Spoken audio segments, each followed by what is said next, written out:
parents should stop making kids fear I them. saw that video. I love that we have the same FYP, yo. Oh my God. Y'all, okay, let's go. Because I really want to make a TikTok, but I never know how to say, like when I put my phone down to talk, y'all, it's so hard. On this, let's talk. Welcome to Sophie's oddest topics of the week. You know what you get what I mean? Like hottest, but oddest. Don't worry, I'm going to make it stick. I'm going to try to find a really cool intro for this one. What's the ideal way to raise children? And this is my take. Should we train soldiers or free-range chickens? I have videos to show you. First, I just saw a video that said the safest children are the loudest. And what does that make you think of immediately? How Black children are conditioned to act in public and how white children are conditioned to act in public. There's a very big difference. I'm on the train and I see the white kids just, pacing up and down, running a little. Yeah, their parent is still watching them. No, they're not bothering anyone, being inappropriate, but they are free, genuinely. I saw the same thing when I went to the zoo last week. They're loud, they're inquisitive. Mom, this, mom, look at this. Everybody could hear them. And that's how children should be.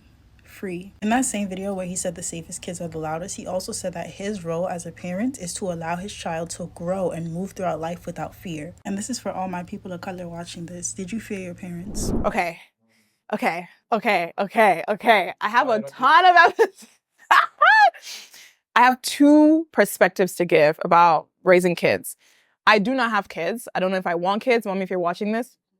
But I want to speak from an American perspective as an immigrant who came here and from the immigrant perspective. Because back home, right, there's still this idea of fear, right? Because I don't see white kids where I'm raised. Like it's just a bunch of Black kids running around versus like America. What she said about the airport and the train is absolutely true.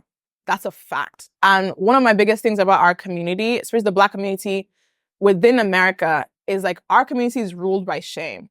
And that could definitely be it is stemming from slavery, right? The idea that like you're supposed to be a certain way, like the good slave, the one who's well prepared. You don't want to make too much noise. You want to be you don't want to disturb the master. That idea has come down generations upon generations to where Black kids are told to sit up straight, sit down. How dare you? Don't move, don't run. That shows in Black kids and Black young adults when they grow up. That's a fact. Like the audacity young Black people have here in America is so different from the audacity of young children. You wonder why Nigerians are so arrogant when they come outside. There's nothing you're comparing yourself to. The freedom you have to express yourself isn't tailored to what the color of your skin. It is simply how you were raised, right?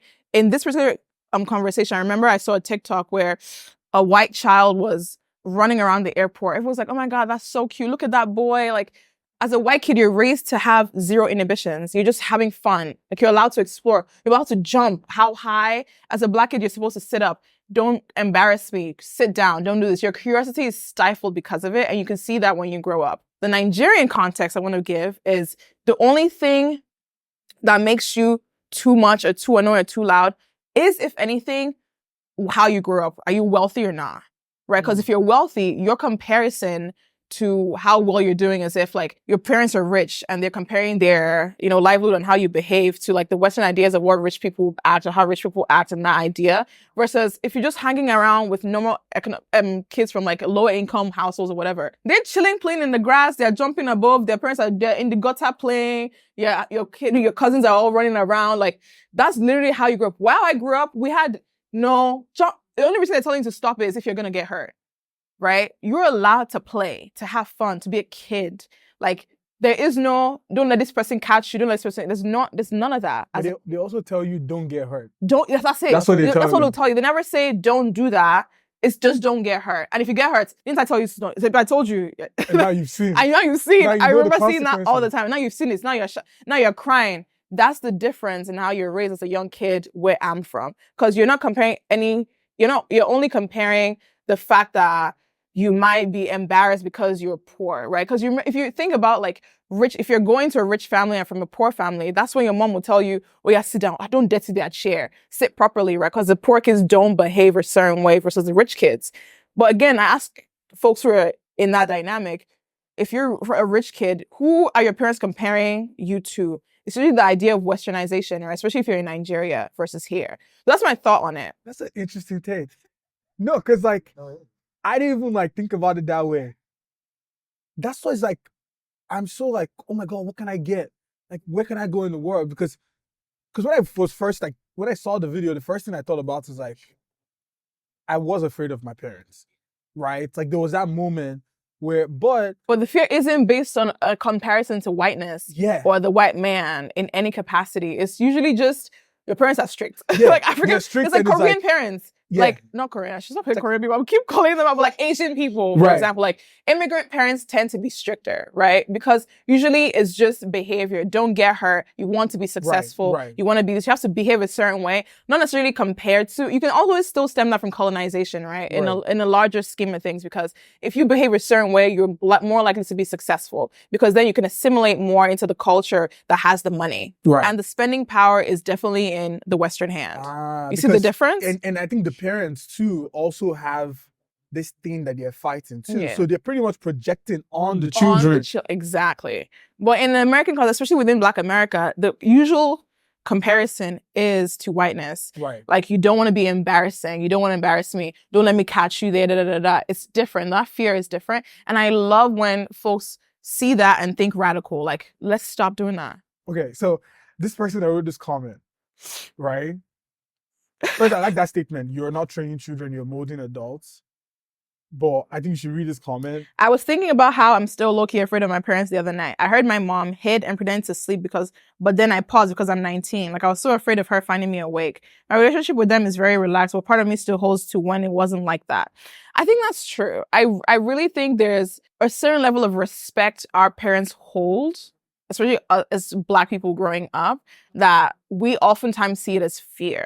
Right? Because again, and this is such a general idea, a lot of times when you're a Black parent, right, you're going through adversity in some capacity, the best thing you want to do is train this child to be the best version of you or have the best life, right? So you're looking at everything society has told you as a mom, as a dad, whatever, and you're trying your best to give them a better life. At some level, some general level, that's the case. So I don't necessarily accept the fear, but I see it, I understand it. Like, it makes sense that my mom would want me to behave a certain way because she knows that to find a good job, I shouldn't be doing too much or going this way or doing that way. I should stay in bed. I shouldn't get up. I'll get punished if I go hang out with the white kids. Because if I'm playing around and I get in trouble because I'm curious, I'm going to get the punishment. Most of the time, the white kids won't, right? If I'm in Nigeria and I get punished, the rich kids are going to get away. The poor kids aren't, right?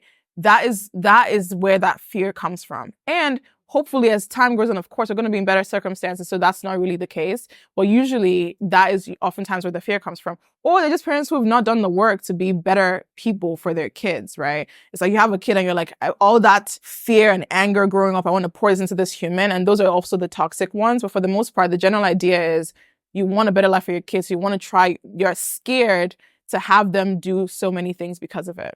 Okay, another comment. My little brother spilled something and I yelled at him, and then I realized I'm acting like my dad when I was yelled at for making a mistake, and I immediately started crying, hugging him, and cleaning it. I love this take because it's true. Like, I see it now when my goddaughters are doing something and I catch myself wanting to yell at them to stop, and I realize I want them to be curious, right? I want them to spill that drink. I want them to put their hand in the fire. Like, I want them to explore, because curiosity is such a beautiful thing for a kid to explore and experience. Like, we see it with, like, I hate that I'm about to compare this, but we see with, like, when folks have dogs, right? And the dogs are sniffing around because they say it's an enrichment thing. Your dog is outside and there's pee and there's this and there's that, and you're letting the dog because you're like, oh, it helps their senses. That's exactly what it should be for kids. Like, them exploring is helping them gain experiences. If they fall down once, they won't fall down again. Right. If they burn their hand once, they're not going to burn it again. Or they will. Kids are stubborn. But the idea is, like, if you don't let them, if you let your fear rule how they're going to behave, then you're already limiting them and they've never tried in the first place. So when you see adults growing up who are exhausted, who are scared to try new things, that's where that comes from. I was horrified of my parents and they always made me scared of the world, saying things like, you're going to get kidnapped/touched. I can't even get a job now because I'm so scared to talk to strangers. I hate that for this commenter. That feels like, that's like the extreme end of the spectrum, right? It's not extreme, though. Really? The reason why I can't swim is because... Okay, let's talk about Black people in swimming, right? Because, but I understand that fear, though, no, right? mine was a kidnap thing, though. We can't go to the beach, we can't go to the pool because that's where kidnappers are. Yeah, but think about the stories of when your parents were growing up. Kidnapping was huge, especially for, like, kids and people, because that was when trafficking was happening. Kids were getting sold to Togo to help with, like, you know, house girl and things like that, and then traveling abroad. Like, even think about it from like a slavery perspective. The idea that our people were sold into slavery and gone away is huge. We don't connect the dots. Like the people who died And in the water. You know, the so fun many fact I found out is Tell that me. there used to be a lot of public swimming pools in America. Yeah. And one of the reasons why they closed down public swimming pools is because the white people didn't want the black people to swim in. They didn't want to swim in the same them, water. yeah. So think about it from like that. When you never, if you're a parent who never had the opportunity to experience something, then you had to tell stories to yourself to make yourself feel like this is why I didn't experience this. And so my mom can't teach me how to swim because she can't swim. And you think she's going to trust a random person to teach me how to swim when the possibility is death? Right. Then don't go near water, Right. right? But again, that's where breaking generational curses happens, where there's survival things, right? There's skills like I wasn't allowed to ride a bike. I wasn't allowed to go swimming. I wasn't allowed to do gymnastics so I could break my head. Like there's so many things I wasn't allowed to do from that fear. But I was a really stubborn child. So I did it anyways. And I'm so grateful I did. And now I know that my kids are going to learn to swim quick. Like immediately that child is 8 months old, let's go into the pool. Let's start learning how to swim. Conclude. Don't all writes conclude on my iPad. I'm like, conclusion. But yeah, yo, I think that's pretty much it. I think there's a lot of, I can't imagine my mom in therapy right now because she's 65. I wish there was therapy for our parents. I think it's even harder to even try to get them in therapy. However, I do think I've learned to treat our parents as humans because they are. Like they're figuring it out too. And the whole idea behind generational trauma and curses is hopefully if we're having this conversation now with our generation, the next generation we're going to be creating, they're able to live freely and freer than we did. We can't sit in the past and live in the past. We can't, right? It fucking sucks that we didn't learn how to swim, that we're not allowed to go play and be crazy when we're young, that we were smacked, we were hit, we were beaten. It sucks. We've gone through a lot because of it. But I know that I will make sure my kids don't experience what I experienced. So rather than thinking, because I suffered like this, you will suffer too, it's more of a shift. Because I suffered like this, I know now how important it is to impact the idea of fun, of experiences to my child. Dunzo. What is the ideal way to raise children?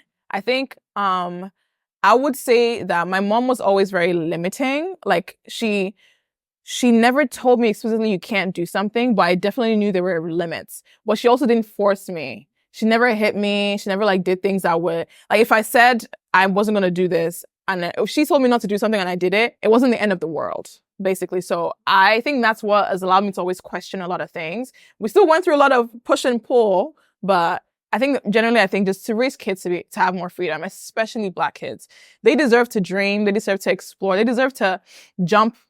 Because usually when Black kids jump, you should tell them to not sit down, but to jump higher, because that's the end goal at the end of the day. If you enjoyed this video, you're going to like this one right here.